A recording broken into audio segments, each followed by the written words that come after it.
I'm James Rosone. And I'm Miranda Watson.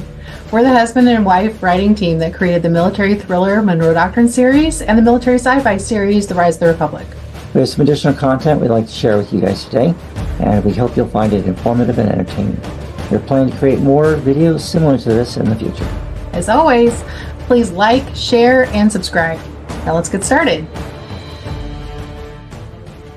Chapter 7. Shift Forces. 9th March 1991. Basement Level Pentagon. Arlington, Virginia. "What the hell is this?"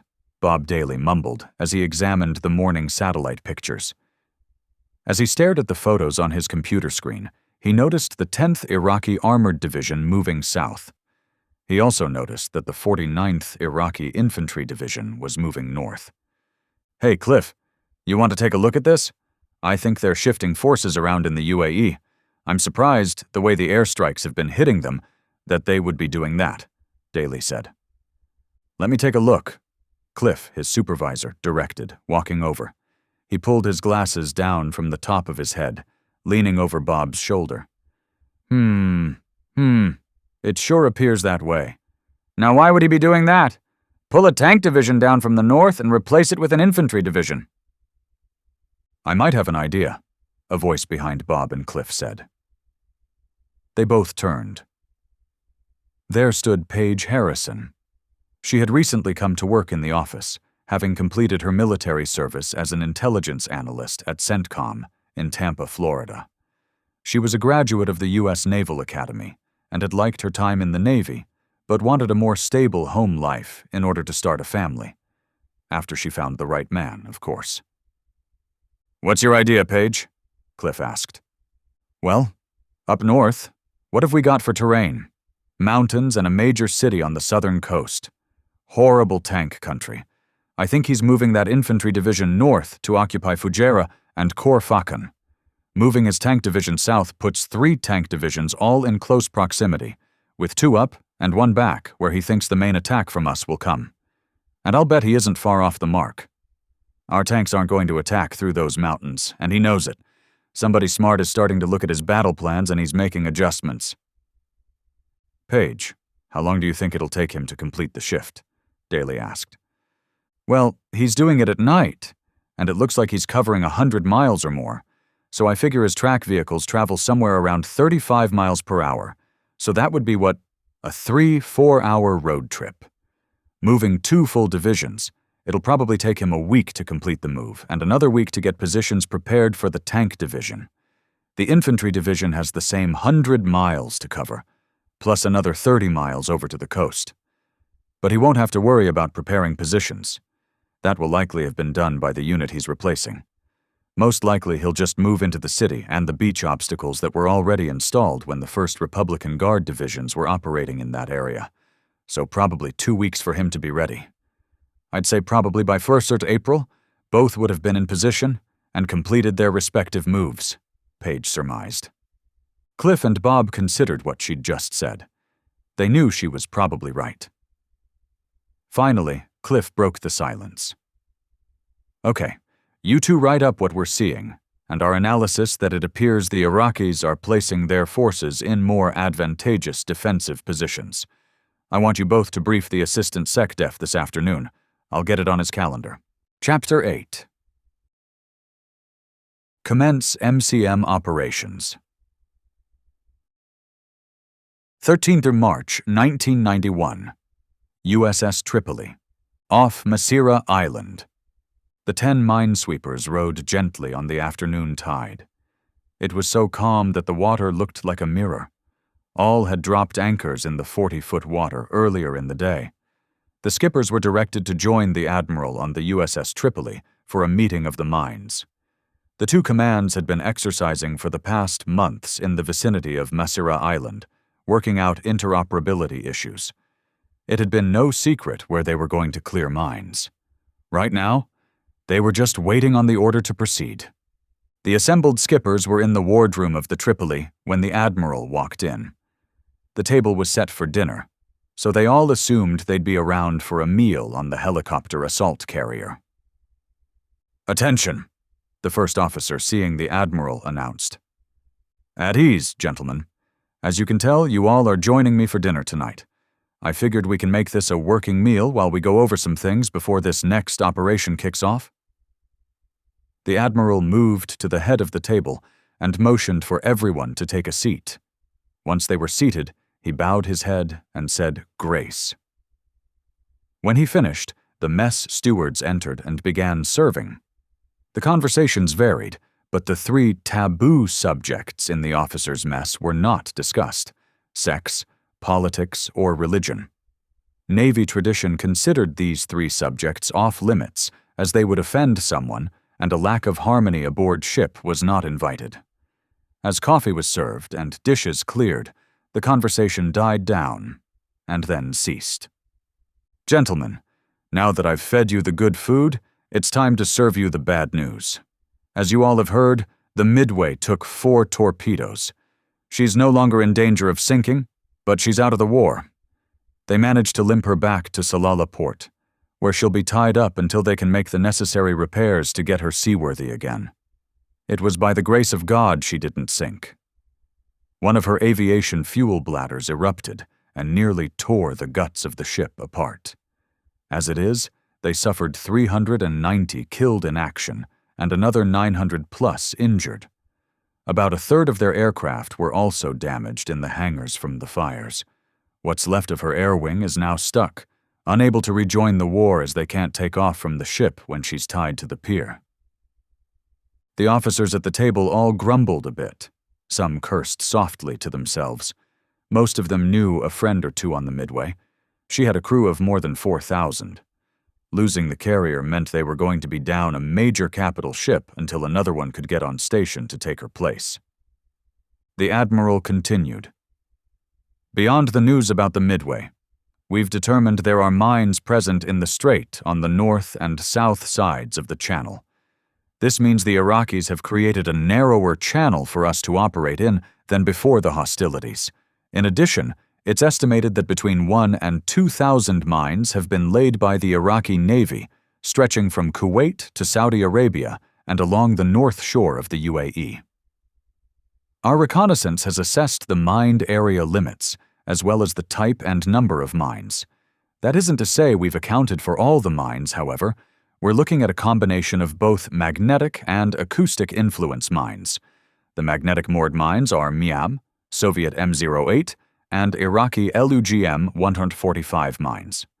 The acoustic influence mines are Italian Manta, Soviet KMD, Soviet UDM, and Iraqi Sigil mines. Our mission is to clear fire support areas for the battleships, then clear the sea echelon area, and lastly clear the channel itself. Initially, we need to take the intelligence we have on the existing minefield that the Iraqi Navy has put in along the south side of the channel and clear it to expand the channel so that more than one ship can safely negotiate the strait. At this point, we want to stay, if possible, out of waters considered by Iran to be theirs, although they consider the entire strait their waters. If we stay to the south side, it's felt they won't challenge us, but if they do, well, we have a right to self-protection, and I intend on us making short work of them. The existing route through the strait is Q Route 1. This is the Q route that we want to expand on the south side. The minefield is a defensive minefield, with mostly moored mines at varying depths. There are some floaters in the area as well. The deadline for all ships to remain in port inside the Persian Gulf is in 2 days, and then we'll move into the strait and begin clearing the minefields on the south side of the channel. You've all been provided the operational plan for what's going to happen and how. Do any of you have further questions about how we'll clear the south side of the channel? The Admiral asked. Not seeing any, he continued. The Princeton will be providing air defense coverage for us, and if the Iraqis or Iranians try to get froggy, they'll handle them as well. Air cover will be on call if the need arises. But considering our air campaign will be underway, I don't think we'll have a problem unless it comes from Iran. You are free to engage any threatening moves towards your ships. However, let's try to get the frigates and naval air support to do any heavy lifting. They've got better firepower than our minesweepers do. Our tactics in clearing the southern side will be as we discussed. MH-53E helicopters from the Tripoli will proceed and sweep. Also, just so you're aware of what ships will run the gauntlet first, the Avenger-class minesweepers are going to lead the way in. They've got the AN-SQQ-32 MCM sonar, which is specially built for this kind of mission. They also have the remote-piloted AN-SLQ-48 mine vehicles that will look to neutralize the mines directly. Once we've sufficiently neutralized the mines, the fleet will proceed through the strait to include the amphibious forces. Escorting the vulnerable troop ships will be the Iowa and Missouri battleships. Once the fleet is through, we'll proceed north to begin clearing fields that have been identified further north. We will not deploy any EOD divers initially. The water depth and currents are too great. If we get in close to the area where the amphibs will be landing and find mines and obstacles, then we'll put divers in the water. But not unless we absolutely need to, the Admiral explained. A hand then went up. "Excuse me, sir, but the departure time was TBA," said Lieutenant Commander Ford, skipper of the USS Impervious. "We'll weigh anchor at 2300 tonight and proceed to the strait in accordance with the order. Gentlemen, if there are no other questions, my launch is standing by to take you back to your ships. Oh, one last thing." "Good hunting," the Admiral said as he stood, indicating the meeting was over. Chapter 9. Reliefs in place. 20th of March, 1991. Sutit Airborne Corps Sector, Medina Ridge. "Sergeant Murphy, I hear track vehicles," Private Mendoza said as he came running up to Murphy's foxhole. Mendoza was a new kid, having come in as a replacement for guys lost in the battle for Medina Ridge. He was a tough little guy who was enduring the hardships of an infantry soldier like a champ, without complaining. Murphy was beginning to like the kid, as he was dependable and really seemed to like this infantry stuff. Mendoza had been back at the slit trench, depositing whatever it was he'd eaten the night before, which had been tearing up his insides all night. It was not advisable to leave your foxhole after dark, even to relieve one's gastrointestinal ailments. It was a good way to get shot by one of your own people. "Calm down. It's behind us, which means it's probably that Saudi mechanized unit that's coming to replace us. They're taking over our positions while we get to go back to Jeddah for a rest. We've been out here for what now? 6 months? I could use a hot shower, a change of clothes, and some good, fresh hot chow. Only thing missing would be a cold beer. Better yet, a 12-pack of ice-cold beer," Sergeant Murphy said wistfully. "Besides, the pounding those Iraqis have been getting from the artillery and the Air Force has reduced their capability to do much against us. Near as I can tell, we're pretty much at a stalemate along this front. I heard that the 3rd Brigade got pulled out last night and is back in Jeddah already."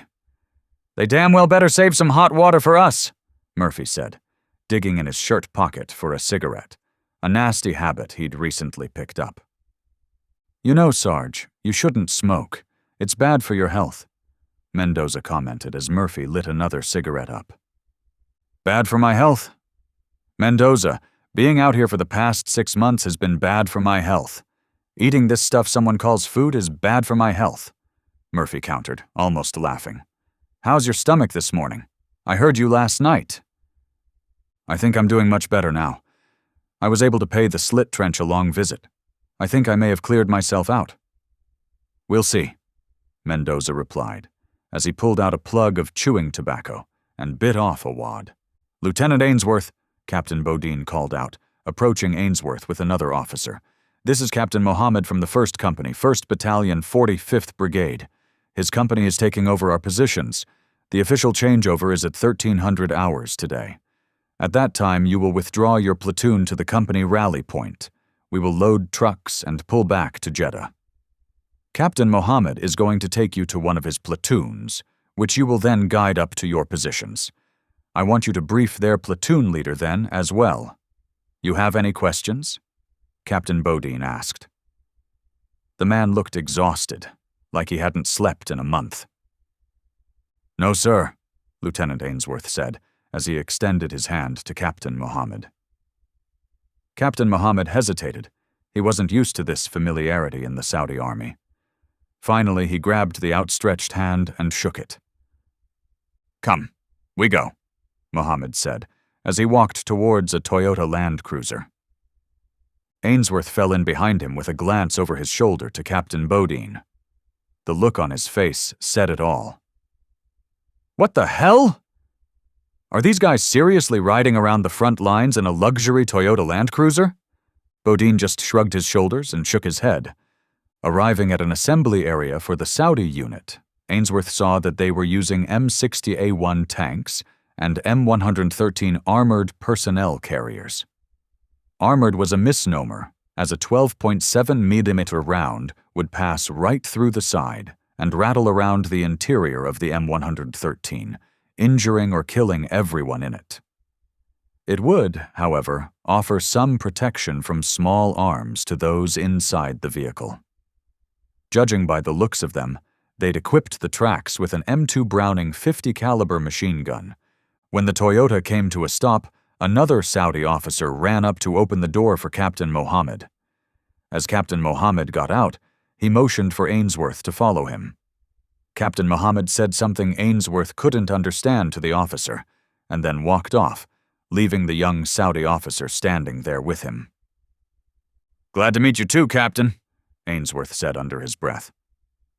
He does not speak English, the Saudi officer said.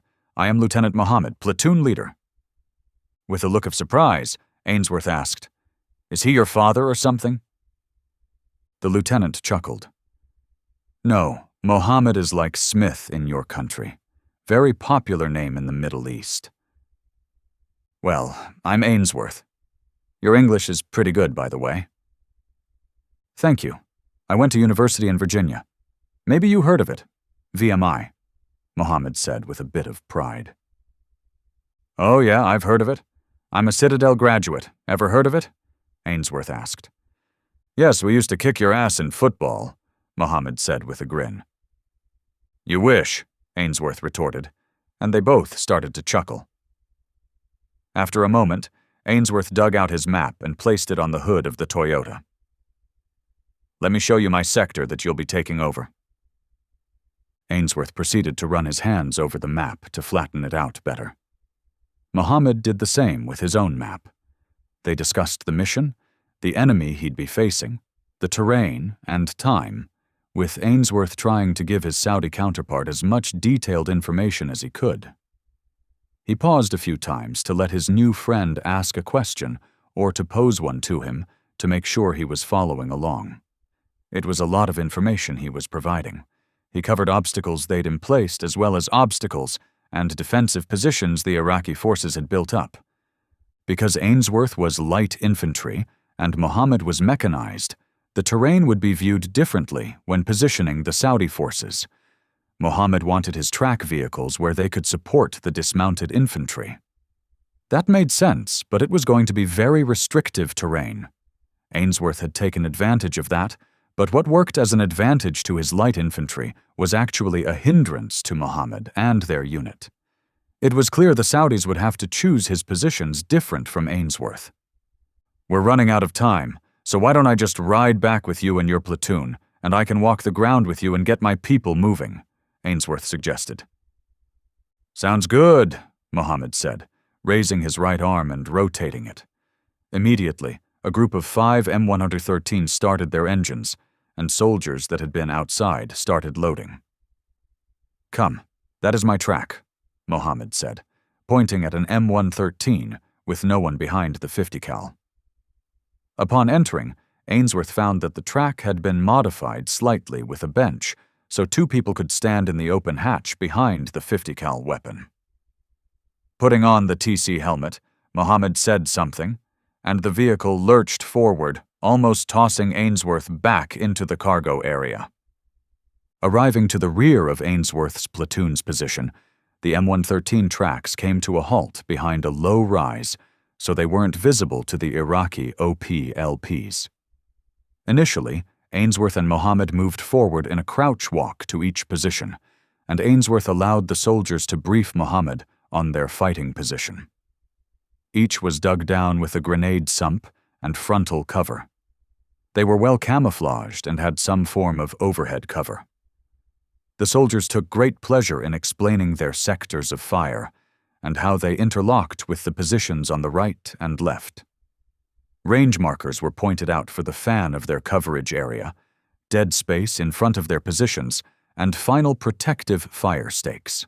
After Ainsworth and Mohammed visited each position, Ainsworth took Mohammed back to his foxhole and went over the wire comms and target reference points. You might want to take these predetermined artillery plots back to your commander and have them given to the artillery. Save you time trying to plot a target when things get hot and heavy, Ainsworth offered. Ah, yes, I'll do that. No point in reinventing the wheel, as you Americans like to say, Mohammed replied with a grin. If you would, I would like one man from each of your positions to escort one of my men to their position and brief them on the position. I think that would be good?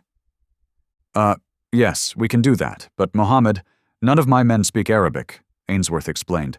Okay, several of my men have a working knowledge of English, so they will go to the positions. American TV is popular here in Saudi Arabia, at least some of it. Do you ever watch Rawhide? Very good cowboy show. Or Bonanza? Mohammed asked. He already knew that these shows were no longer on American TV, but he couldn't resist jerking Ainsworth's chain. Smiling, Ainsworth replied. All the time. The two then laughed at the joke. Dean, your brigade is going to be relieved in the morning, General Peters said, as he met Colonel Dean Anderson in front of his tuck. The 28th Infantry Division is coming up and will arrive sometime tonight.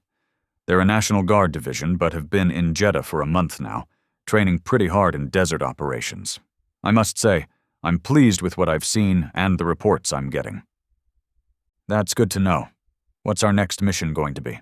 Dean inquired. He had been commander of the 2nd Brigade, 101st Airborne Division, for the past year. He wasn't one of those hard-charging, full-of-himself type of colonels.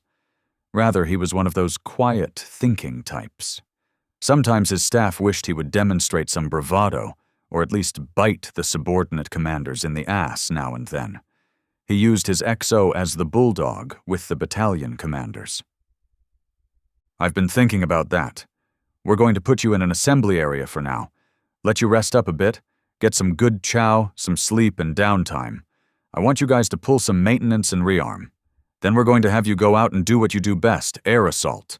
We're going to put in a FARP somewhere about 80 miles out towards Tabuk, so the Apaches can get into the fight with the Iraqis as they try to withdraw to Tabuk. The 28th will be nipping at their heels and the Apaches will be biting them in the ass, General Peters explained. Dean nodded at the information, then asked, What have you heard about the air campaign?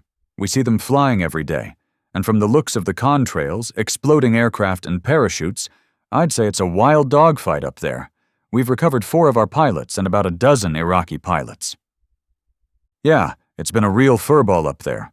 From the reports I've seen, the air campaign is eating the Iraqis for lunch. The priority is to obtain air superiority first, bomb the crap out of the forces in the UAE, and then go after the 1st Republican Guard Corps. To obtain the first objective, we have to take out as much of his air defense assets as we can. That's the kind of hunting the Apaches and Cav have been doing and doing well. If we can thin out to the ADA systems, that gives more freedom for the fast movers to take out the armor and ground forces.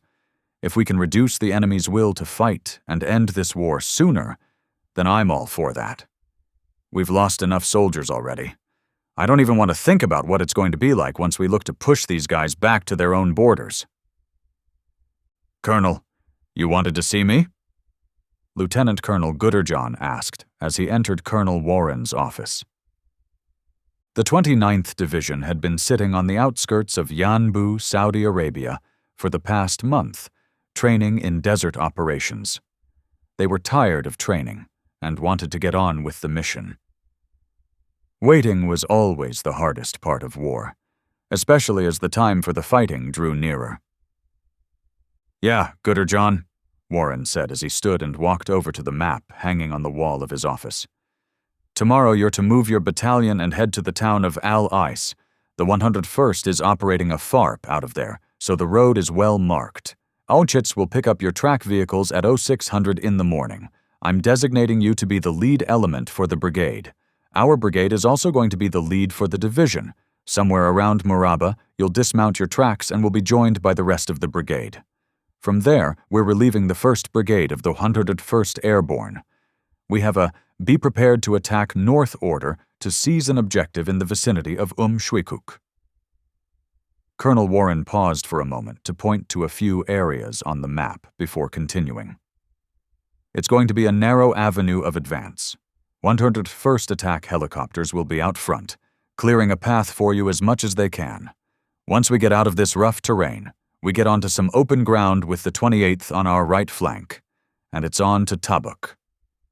Gooderjohn asked, "What kind of resistance are we looking at?" Good question.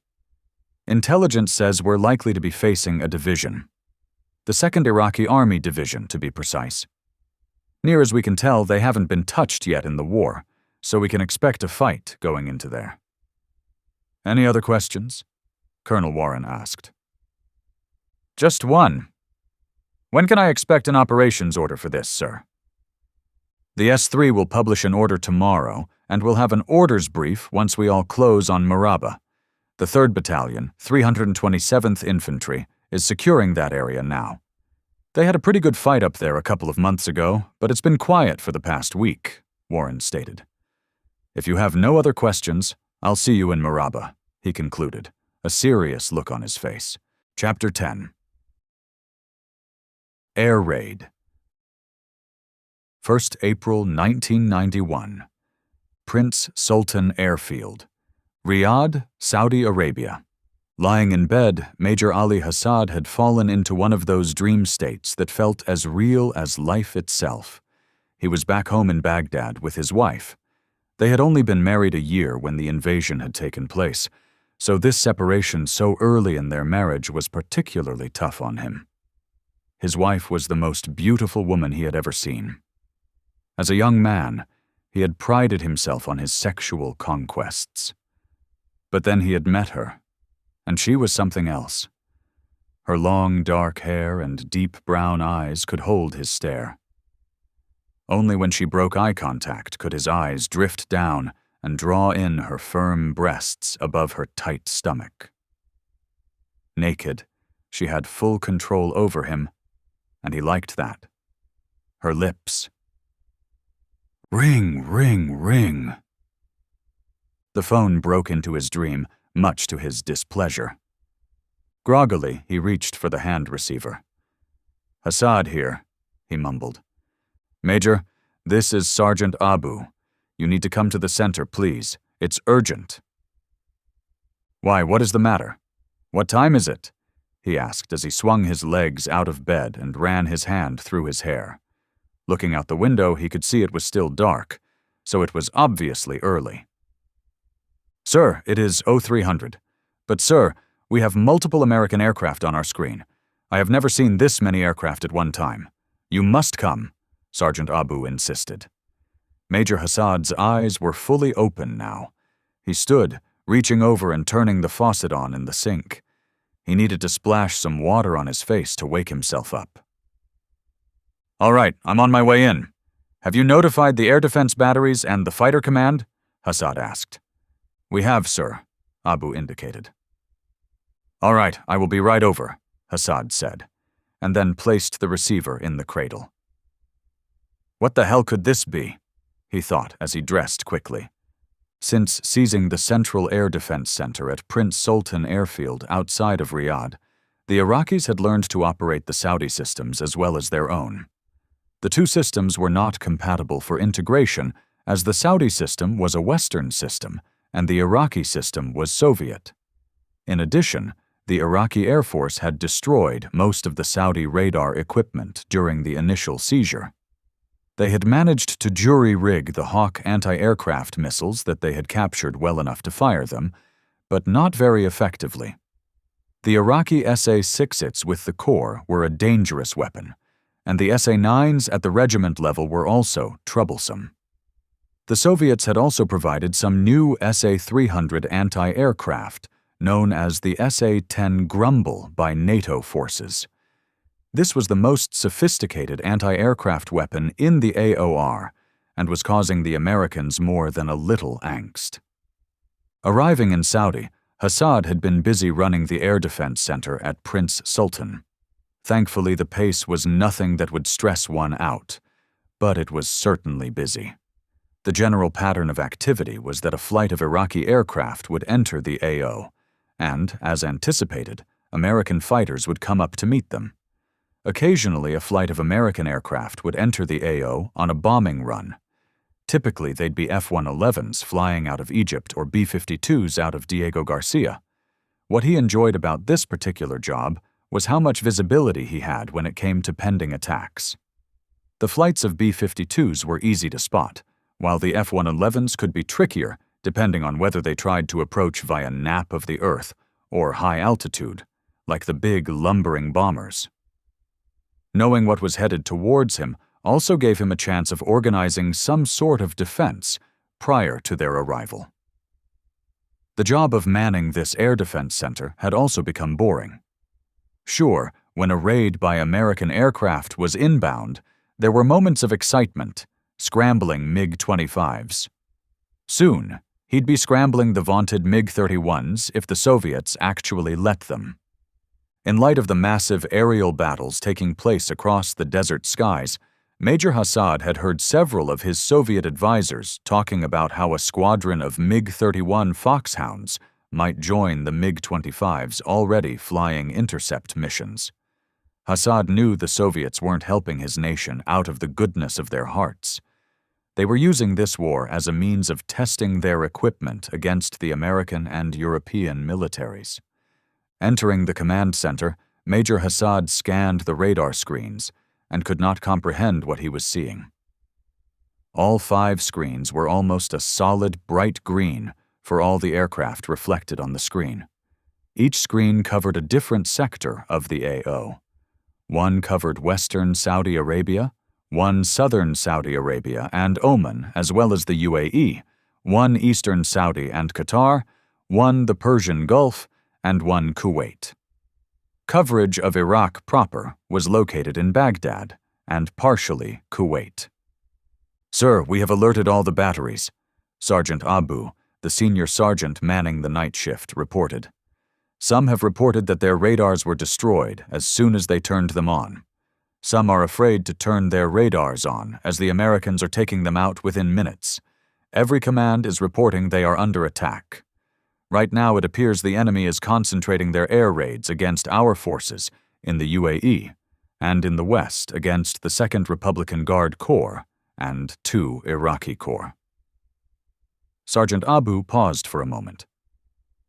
"The Americans also appear to be going after our airfields at Tabuk, King Khalid Military City, King Fahd International Airport, and Al Jubail," Sergeant Abu explained, pointing at some of the screens depicting the attacks underway.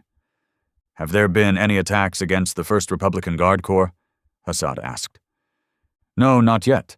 It appears they are concentrating their attacks on our airfields," Abu said, casting his eyes away from Hassad. "What are you not saying?" Hassad asked, almost in a panic. "Have they hit our fields in Baghdad?" "Yes, sir. They are hitting our airfields in Baghdad, Al-Salman, and Al-Taqadum," Abu responded, "as well as Balad and Talil Air Base and the facility just north of there." Hassad's face indicated he was almost in shock at how many airfields were under attack at the same time. "How many damn aircraft do the Americans have?" As he studied the screen, a picture began to develop, one that he didn't like at all. "Abu, sound the air raid alarm. They are coming at us," Hassad yelled. The sergeant sounded the base air raid warnings, alerting the defenders they had enemy aircraft inbound. Watching the status board, Hassad noticed the radar vehicle for the battery of S-300s was up and running. They were launching their first volley of missiles at the inbound wave of bombers heading towards them. The 4 launchers were placed at different locations around the airbase, to minimize the likelihood of them being destroyed at the same time. Likewise, they had multiple radar vehicles scattered around the base and integrated the targeting trucks with multiple systems so that as one unit went down, it would still be able to provide targeting data to the missiles from another radar truck. Thank Allah the missiles are getting off at the targets. Hopefully we'll at least down some of these bombers, he thought pensively. Deep down, he knew this kind of attack was going to hurt. Major, we can confirm a hit on 2 aircraft at this time. 6 missiles are still tracking, a missile controller confirmed. Then his screen went blank. What has happened? Hassad screamed. Sir, I think a wild weasel just took out the radar, the controller responded. That is passive electronic scanning array radar. They can't have locked onto that system, Hassad countered. Can they? He asked, with some concern. Abu looked at the major. Sir, it might have been one of the American Maverick missiles that took out the radar. They are TV-guided bombs.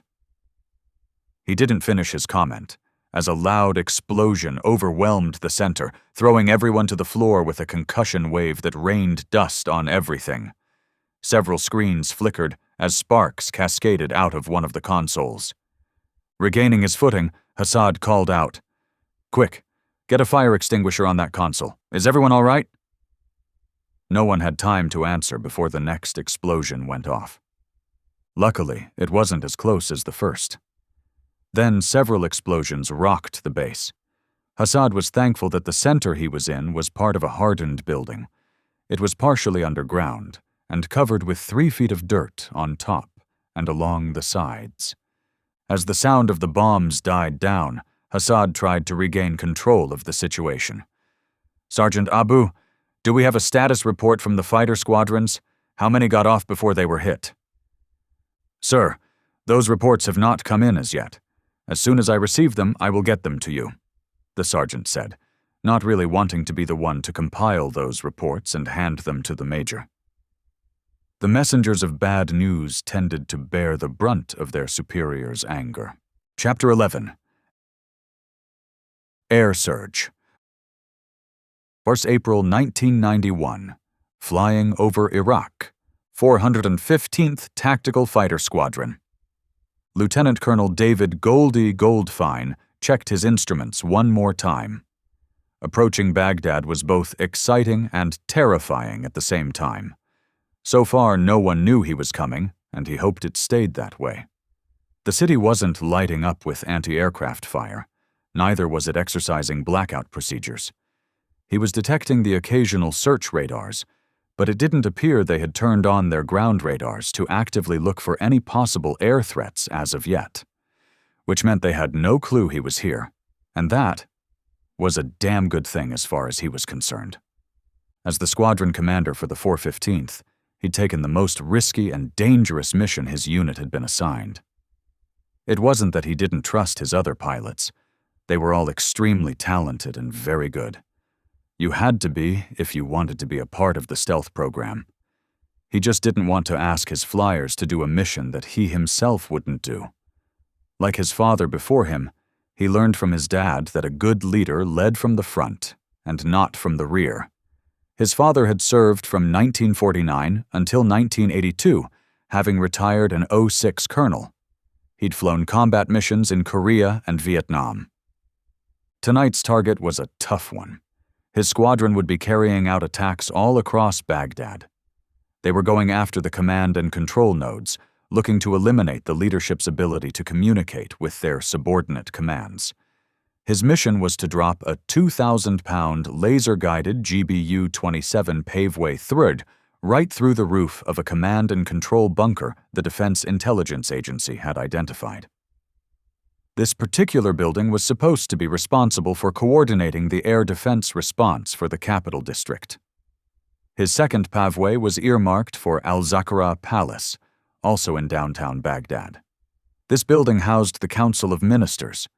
Attacking this building was meant to send a message to Saddam and his ministers that they, too, could be personally targeted and taken out. As Goldie neared the target, He began to run through his checklist of procedures just like he had 1,000,000 times before in training missions and the few combat sorties he'd flown over Panama. With the aircraft once again placed on autopilot, the computer flew the plane while he fought it by playing bombardier. Activating the thermal imaging infrared system, he typed in the exact coordinates of the building he was supposed to hit. Looking at the image, he visually confirmed the building. Next, he prepared to release his first bomb. He armed it and then opened the bomb door along the belly of the aircraft. He then turned on the laser designator and fixed it to the targeted building. Once he released the pavway, the bomb would essentially ride the beam all the way until it impacted. With the target acquired and locked, Goldie released the first paveway. The aircraft lifted noticeably at the release of the 2,000-pound bomb. At 32,000 feet, the bomb had a few minutes of drop time before it had hit.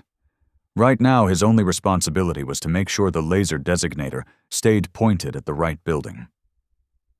As the bomb neared the target, the entire environment around Baghdad suddenly changed. Where just a few seconds ago, it had been a scene of tranquil peace and calm, now it was an eruption of anti-aircraft gunfire and the more dangerous high-hitting anti-aircraft artillery fire. The display of explosions from 130mm KS-30s all the way down to the Type 59 57mm cannons at altitudes all around his F-117 Nighthawk caused his blood pressure to spike and his body to flood itself with adrenaline. This is what it must have felt for the guys flying bombing missions over Germany, he thought pensively. It was downright terrifying what was happening below and all around his stealth fighter. The building he had been watching on his little monitor suddenly exploded as the pavway flew right down the center of it. With the first target neutralized, he typed in the coordinates for his second target.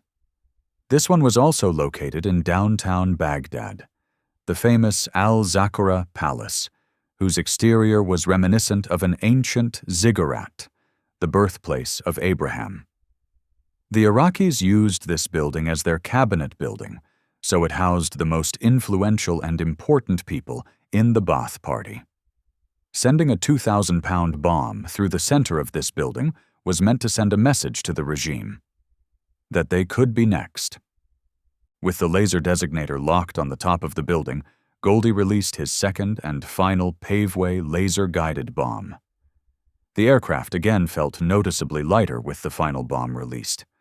Now he had to hang tight and wait for the bomb to fall some 31,000 feet before he could turn away and fly back over the western desert of Iraq, eventually linking up with a KC-135 Stratotanker to take on some fuel before heading back to the undisclosed Egyptian air base the F-117 Nighthawks were flying out of. When his bomb finally hit, it dove through the first level or two of the building before exploding deep within the guts of the building, blowing out multiple stories worth of windows. While all he could see was a black and white image, he was sure it made for a spectacular show down on the ground. Who knew? Maybe he'd see it aired on CNN if he was lucky. That's it. I'm out of here. Time to scoot while the scootin's good, he thought. Now he had a 5-hour flight home. Plenty of time to think over what he was going to write in his after-action review. He hoped the rest of his guys fared just as well as he had. Seeing the amount of enemy ground fire being thrown at them, it wasn't out of the realm of possibility that one of his aircraft could somehow catch that golden BB, the one bullet that happens to hit something important and knocks your plane out of the sky. It happened from time to time. I have a feeling we're going to be making trips like this a nightly thing, Goldie thought, as he turned his aircraft westward, away from Baghdad. 511th Tactical Fighter Squadron. Near Kalba, United Arab Emirates. Around 00:100 hours, a wave of 20 Tomahawk cruise missiles swept in from the sea, smashing multiple surface-to-air missile sites and critical air defense positions. Immediately following the cruise missile barrage, Navy A-6 intruders flying Wild Weasel missions looked to silence any remaining air defense vehicles around the city of Fujairah. Flying high above the flights of wild weasels, pairs of F-14 Tomcats prowled the skies, looking for MiGs to mix it up with. This was the part of the mission Major Sean Dunn was most nervous about. While the Navy made a show of going all out in their attack on the Iraqi 10th Armor Division, the A-10 Thunderbolts of the 501th Tactical Fighter Squadron would slip across the Omani-UAE border until they came across Route Blue, which connected the coastal city of Fujairah and ran all the way to Abu Dhabi. Their job was to travel along the road, looking for targets of opportunity to attack. Fortunately for Major Dunn, there wasn't a single cloud in sight, and the full moon tonight provided more than enough light for him to see columns of vehicles moving along the highway.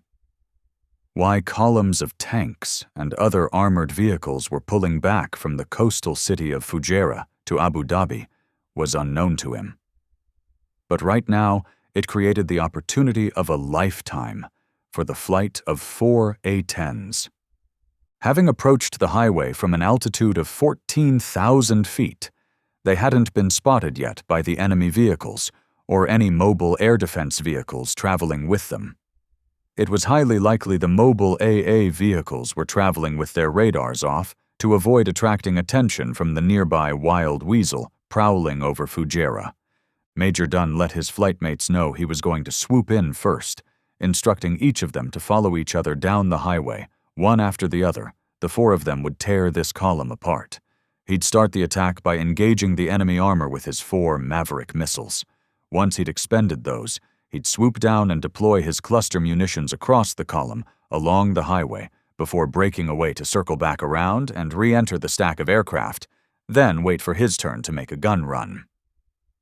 If things went according to plan, Dunn's flight of 4 A-10s might be able to reduce the enemy column of vehicles to nothing but burning wreckage by the time the sun came up. Sighting in on the first T-72 tank, Dunn placed the Maverick's targeting reticle on the rear of the tank, right between the chassis and the turret. He depressed the firing stud and sent the first missile on its way. He activated the next missile and repeated the process 3 more times, sending 4 of the Republican Guard tanks to a fiery end. He then dove like a Stuka dive bomber, dropping below 8,000 feet, then 5,000 feet, then 2,000 feet, before he leveled his aircraft out at barely 1,000 feet above the enemy column. At this point, ground fire was streaking up at him. Several gunners started firing their turret-mounted 12.7 mm DSHK machine guns, intermixed with soldiers firing their AK-47s and AK-74s at him. Major Dunn heard and felt a couple of metallic clinks, letting him know his aircraft was taking ground fire.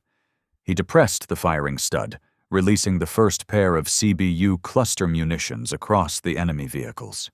He then switched over to the second set of CBUs and released them as well. Pulling up, he saw a string of green tracer fire flash right past his canopy. Multiple strings of ground fire reached out for him, but fortunately, they missed. As he angled his aircraft away, he saw fires raging across at least half a mile of vehicles. Tiny explosions were initially followed by larger secondary explosions, as fuel and ammunition vehicles exploded. He signaled to the next aircraft in the stack that it was time for them to commence their attack run and join the fray. Major Dunn climbed back up to 14,000 feet, just high enough to stay out of range of the ground fire. He maneuvered his plane to get in line at the top of the stack, while his 3 captains dove on the enemy and took them out. At this point, the other 3 aircraft were firing their Mavericks almost at will. The enemy vehicles were doing their best to get off the main roads where they could, but ultimately, they were trapped. Aside from a few spurs and spots along the side of the road, there was nowhere to hide. They were sitting ducks as they crossed the mountains, trapped on a single highway, a highway that was quickly turning into a graveyard, a highway of death. When the other A-10s of Major Dunn's flight had fired their Mavericks and raked the column with their cluster munitions, Dunn ordered the flight to regroup behind the column. They now lined up to make a gun run, utilizing the 30mm anti-tank gun the aircraft was famous for. One by one, they'd swoop down from the sky, spray a handful of rounds across half a dozen vehicles, and then pull up and turn around to rinse and repeat. For the better part of 30 minutes, the 4 A-10s completely obliterated 2 entire battalions of Republican Guard tanks and armored vehicles. By the time their attack runs were complete, an 11-kilometer stretch of the highway was nothing more than a cauldron of twisted, burning metal and blackened bodies. For 30 minutes, Major Dunn and his flight of 4 A-10s had become Death, the destroyer of men. Seeing their work was complete, they turned for home in Oman to refuel, rearm, and head back across the border for seconds. Iraqi 3rd Squadron, Al-Kharj, Saudi Arabia. Major Vitaly Popkov had barely gotten airborne when the first barrage of cruise missiles cratered the runways of the Prince Sultan Air Base in Al-Kharj. He'd been a little late getting into his aircraft, and it had almost cost him. His focus had been on getting his other pilots airborne and making sure they all got off before he did. His squadron had a couple of new replacement pilots from home, and they weren't as used to these kinds of combat operations where you sometimes only got a few minutes' notice to get airborne and into a dogfight with the Americans. As soon as Popkov got airborne, the ground station radar units started piping what they were seeing into his aircraft. They were guiding his flight of 4 MiG-29s towards what appeared to be a group of French Mirage 2000 aircraft. They looked to be flying fighter cover for a group of Omani Jaguars, likely flying a Wild Weasel mission to take out the S-300 batteries protecting the airfield. Popkov saw the S-300 had already fired a dozen missiles at the Mirage and Jaguars. The fighters were breaking formation as they looked to evade the incoming threats. It was during this evasion that Popkov saw their opportunity to wreak havoc on their formations. He ordered 2 of his fighters to go after the Jaguars, while he and his wingman focused on the Mirages. Fortunately, it was nighttime. The glow of the Mirage's afterburners lit their positions up nicely. Popkov angled his fighter towards the one he saw. He activated his R-73 Archer missile and waited until he had a tonal lock on it. Once the warble let him know the seeker head had firmly acquired the aircraft, he momentarily closed his eyes to avoid the bright ignition of the missile as he depressed the firing stud. The missile leapt from his aircraft and sped away. In seconds, it was on the Mirage's tail. The French fighter barely had time to make a couple of maneuvers before the missile slammed into the rear of the aircraft, exploding. The pilot never made it out. While Popkov had been battling his own Mirage, his wingman had lined up to go after a second Mirage. They saw 2 bright explosions not too far from their position. The S-300 had connected with 2 of the Mirages, attempting to fly an escort mission for the Jaguars.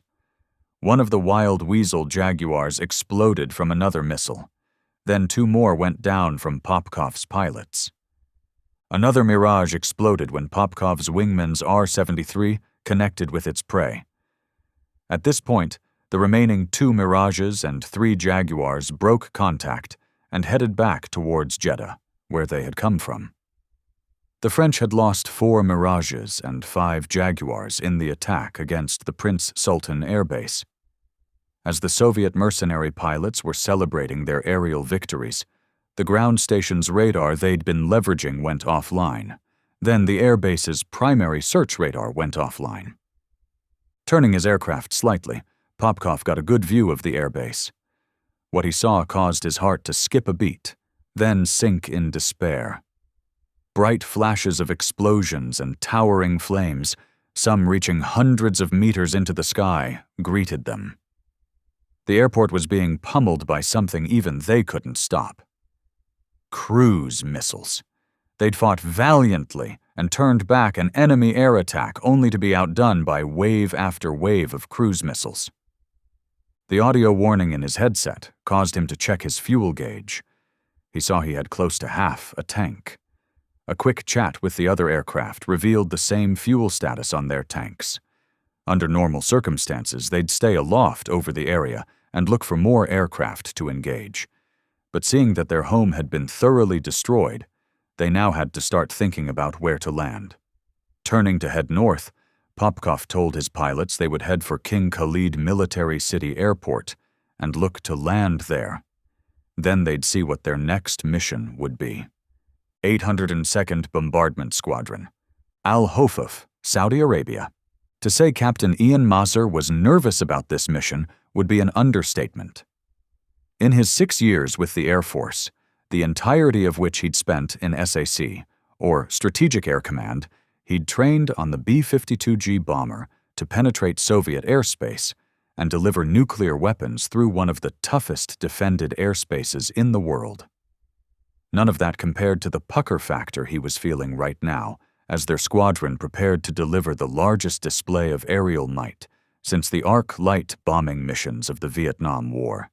Just outside the Saudi city of Al Hofuf, the famed 1st Republican Guard Corps of the Iraqi Army had dug in, the same corps that had led the rampaging charge across Kuwait and then Saudi Arabia.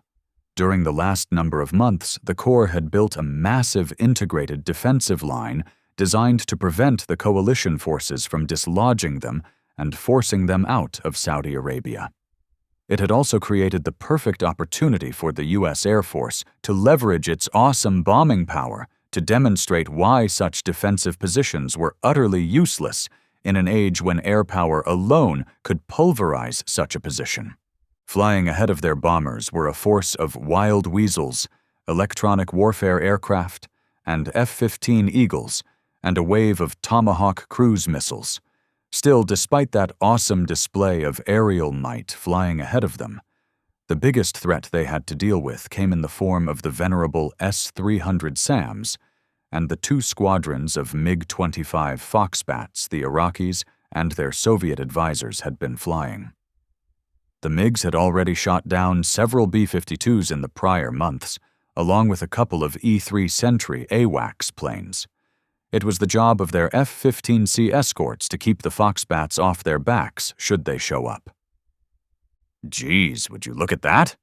commented their electronic warfare officer. "What you seeing down there?" asked Lieutenant Haynes, the co-pilot. "The Iraqis have a ton of search radars going looking for targets, but as soon as they come on, they're getting nailed by the wild weasel flights." "Hey, I count that as a good thing. Those S-300s are no joke," Captain Maser exclaimed. The more of those radars and batteries that went down, the better. In Vietnam, a lot of the B-52s that had been shot down were from SA-2 batteries over North Vietnam.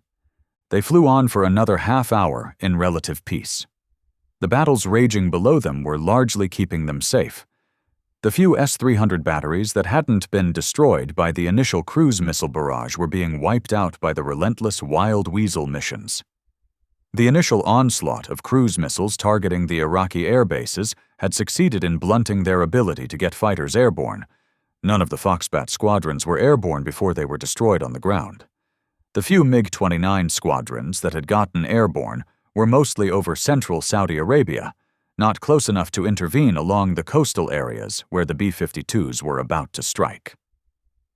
As the 802nd Bombardment Squadron arrived over the 1st Republican Guard Corps, the 16 B-52s opened their bomb bays, releasing their payload of 70,000 pounds of dumb bombs in a carpet bombing mission reminiscent of World War II and Vietnam. Beneath them, more than 2,400 500-pound bombs decimated the Iraqi positions in one of the most awesome shows of air power in history. Sitting in the open turret of his T-62 tank, Sergeant Aziz sat staring up at the night sky. The clear desert night was a curtain of 1,000,000 tiny lights, as the Milky Way was clearly visible. It was nights like this when Aziz thought of home and wished he was back there with his wife and young son. The universe is so large, with so many planets that we cannot see. Truly, Allah would have put intelligent creatures on those other planets as well. We cannot be the only ones out here in the universe, he thought.